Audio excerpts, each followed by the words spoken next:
Iminungkahi naman ni Supreme Court Associate Justice Antonio Cod Jr.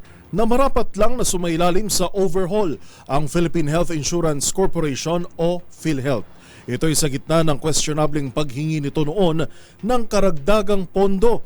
Gayon din ang di umano'y counterproductive self-imposed funding limits. Magbabalita si Rose Babiera.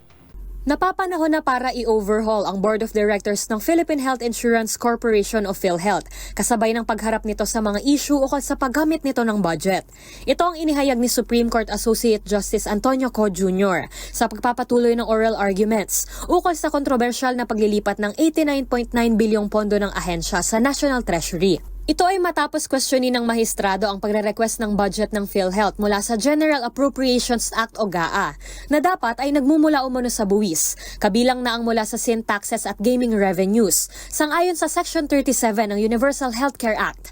Ayon kay Health Assistant Secretary Albert Domingo, kinocompute umano ng PhilHealth ang budget request nito base sa bilang ng indirect na miyembro sa kanilang database, sa halip na ibatay ito sa sin tax allocation. Gumagamit umano ng ibang formula ang PhilHealth at lumalabas na binabaliwala ang mga legal funding sources. Tugon naman ni Domingo, inuuna lamang ng PhilHealth ang mga need-based allocation sa halip na umasa lamang sa mga inaasahang kita ng gobyerno. Ikinatwiran ni Con na ang mga self-imposed funding limits na ito ang nagiging sanhi kung bakit hindi natutugunan ng ahensya ang mga pangangailangang medikal ng maraming Pilipino. Giit ni Ko, hindi kasalanan ng tao na hindi nito ina-avail ang lahat ng benepisyo ng PhilHealth at kasalanan ito ng boards kaya nararapat lamang na palitan na ang mga ito. Nilinaw naman ni Secretary Domingo na sumang-ayon na si Pangulong Bongbong Marcos sa mga naging pagsusuri ni Ko at hudyat anya ito para kumilos na ang PhilHealth na dagdagan ang mga benepisyo na ino-offer nito. Gayunpaman, nanindigan pa rin si Ko na dapat ibalik sa PhilHealth ang 60 billion na halaga na inilipat sa National Treasury noong nakaraang taon.